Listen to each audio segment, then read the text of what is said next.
Gulf దేశాల్లో ఎవ్వరూ ఎదుర్కోనంత సంక్షోభం అయితే ఎదుర్కొన్నటువంటి దుబాయ్ అని చెప్పడంలో అతిశయక్తి లేదు. దాదాపు దాడులు, ఇరాన్ చేసిన దాడుల్లో 60% దాడులు దుబాయ్ మీదనే జరిగినాయి.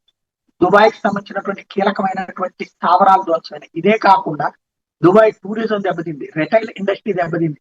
విదేశాల నుండి అక్కడికి వచ్చేసేసి పాస్పోర్ట్లు, వీసాలని చించేసి అక్కడ ఉండిపోయేటటువంటి వాళ్ళు కొంతమంది ఉన్నారు. అది పాకిస్తాన్లు కావచ్చు, ఆఫ్ఘనిస్తాన్ కావచ్చు, కొంతమంది భారతీయులు కూడా ఉన్నారు.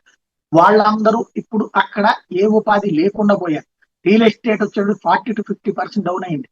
ఎకనామిక్ యాక్టివిటీ బాగా స్లో డౌన్ అయింది. కంపెనీస్ వచ్చేటప్పటికి ఉద్యోగాలు తొలగించి పడేస్తున్నా మేము చేయలేము అంటున్నాయి. డీజిల్ ప్రైసెస్ 70% పెరిగిపోయినాయి. అలాగే ధరల పెరుగుదల విపరీతంగా ఉంది. ఎందుకంటే సరుకు సప్లై లేకపోవడం వలన ఎదురవుతున్నటువంటి, రాబోయే రోజుల్లో మళ్ళీ ఎప్పటికి పుంజుకుంటుందో అర్థం కానటువంటి సిచ్యువేషన్ లో నానా తిప్పలు పడుతున్నారు.